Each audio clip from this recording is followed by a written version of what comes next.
Welcome back to another video here on Financial Friends. Today, we are going to be diving into the earnings that did come out for the companies I hold in the Dividend Journey portfolio.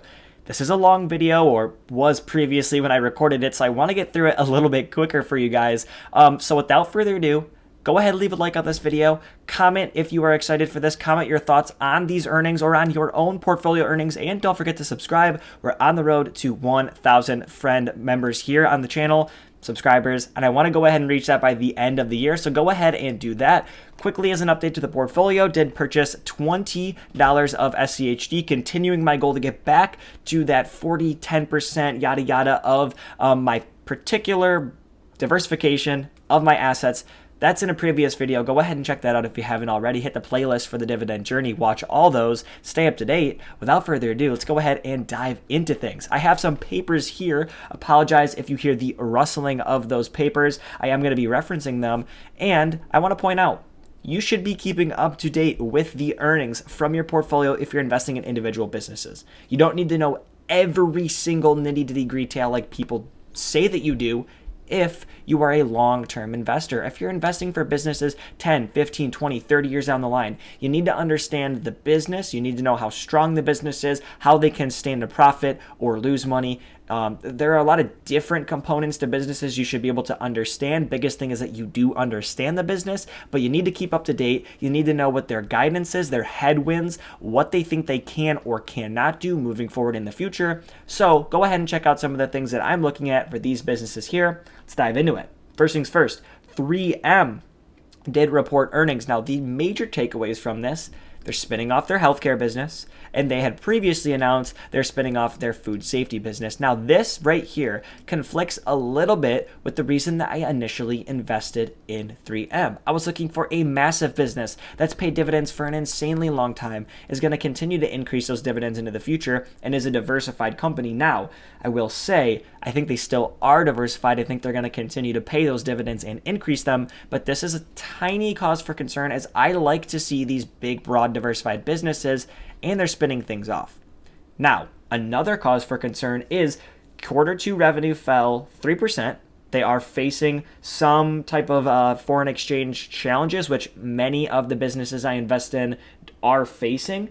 Net income was only $78 million for the quarter, mainly because they faced a $1.2 billion pre-tax charge tied to resolving litigation. Now, this has been a running theme. There are a lot of issues that 3M has ran into in terms of litigation, solving previous problems.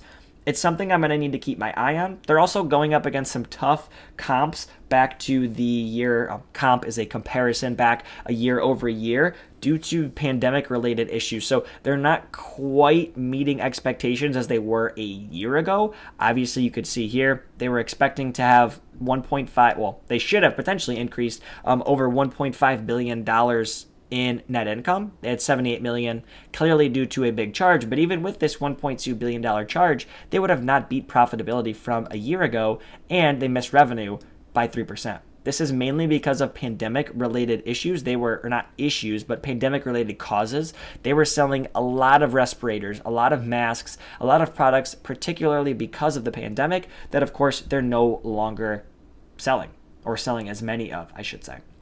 And so this is definitely something moving forward I'm going to keep my eye on. The business, litigation, problems, issues, paying out tons of money, not something I like to see. I do believe 3M will continue to be a good business over the long term because of their previous dividend history. Hershey announced some very, very good things. The first thing I want to mention that I didn't even know about initially, a 15% dividend increases all the way here at the bottom, tucked away on their Q2 earnings. The company increased their quarterly dividend to $1.03 from a previous of, I think, around 90 cents or so, an increase of 13.5 cents per share. This is their 371st consecutive regular dividend on the common stock. I absolutely love to see that. Net income also grew 5% year over year. Net sales grew 19.3%. This meaning they sold more than they did a year ago, and they profited more than they did a year ago. I'd like to see that.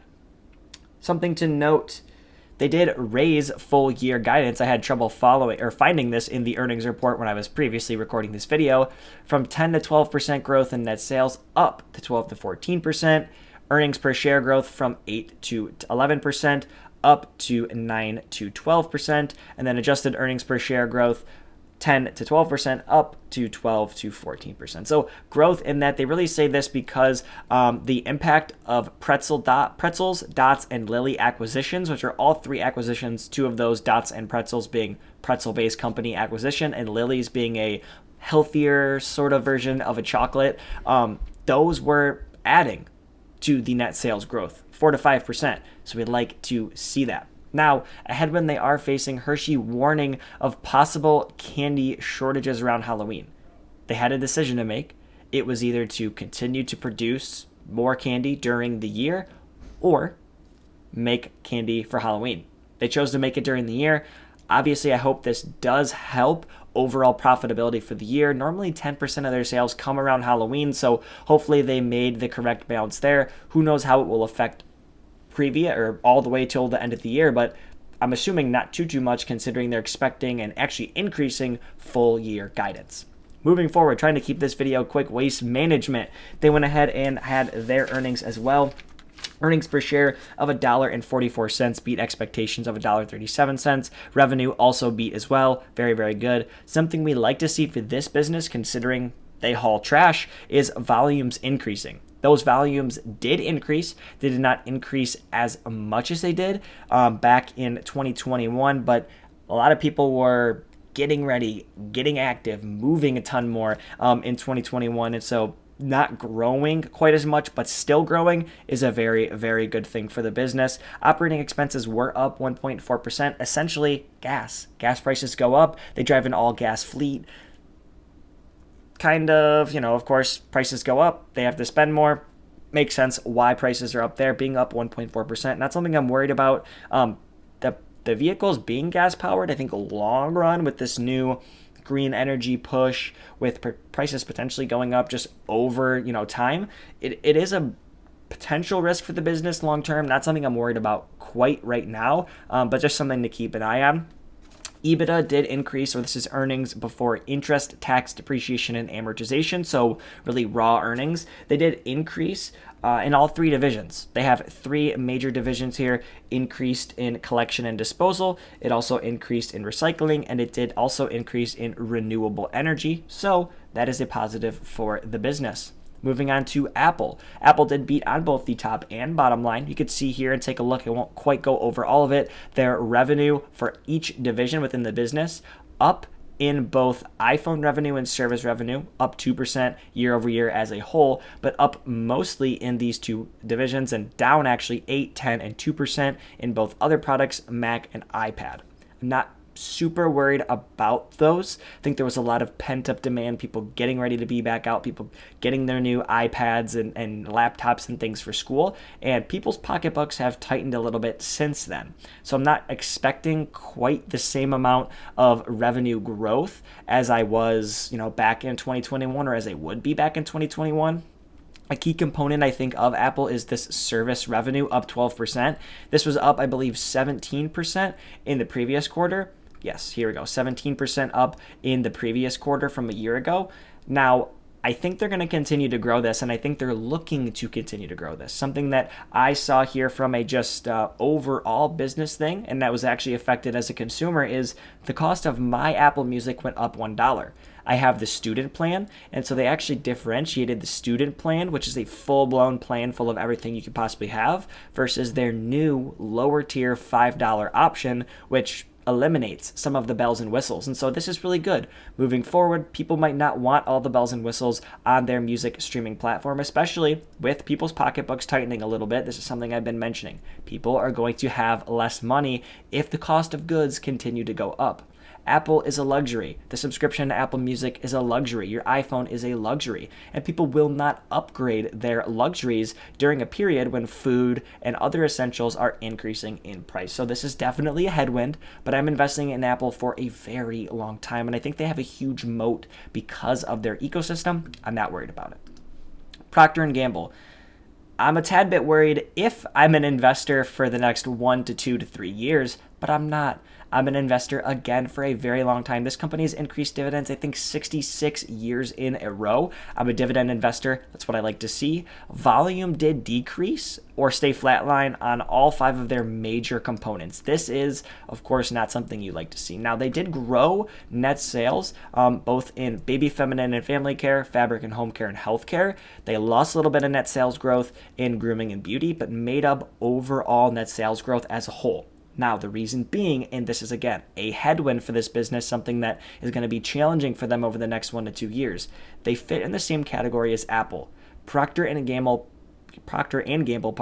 premium style products, Gillette, Pampers, etc. These are luxury style products. Now, normally they have pricing power. Normally they can absorb price increases, and I think we see that they really did. But as prices of other products continue to go up, can Procter & Gamble match volumes and not increase prices? This is going to be something I'm going to keep an eye on. Now, again, I'm a long-term investor, so as long as that doesn't crumble the underlying business, it's not something where I would sell the company or move off the company. But paying for premium products moving forward is a luxury. You can get store brands, you can trade down to cheaper brands, and consumers are doing that. So they did have net sales growth 3% year over year. They missed by 1 cent, not a big deal, on earnings per share. Their revenue did beat expectations. Their volume, like I said, was down. They made up for that with higher prices, and they have limited growth for the full year 2023, expecting to either be flatline or just barely up. Again, if I was a 1 to 2 year investor, I'm worried. Because I'm not, because I'm a 10, 15, 20, 30 year plus investor, I'm absolutely not worried at all. The last thing I wanted to touch on here, I am a heavy investor in SCHD. You guys know that. And I wanted to point out some earnings from some of the businesses within SCHD. Texas Instruments, the current biggest makeup of the portfolio, beat on the top and bottom line. Coca-Cola, the third biggest, beat on the top and bottom line.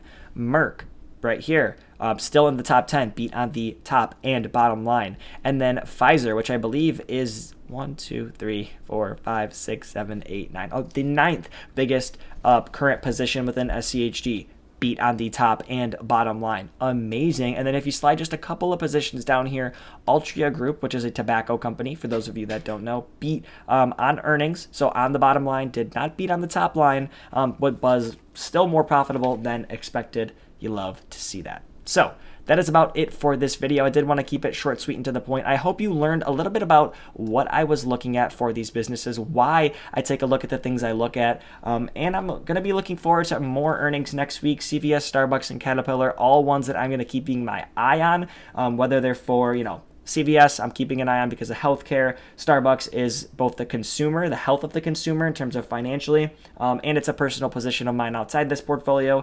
And Caterpillar is going to give us a tiny, eensy-weensy sneak peek at, I think, what the potential for John Deere could be coming up in August. So thank you very much for watching. Go ahead, hit the like button if you did enjoy. Comment your thoughts on these company earnings and your current personal positions, earnings down below in the comments, and subscribe so you can be notified every single time a new video comes out. Thank you very much, and I'll see you in the next one. Take care.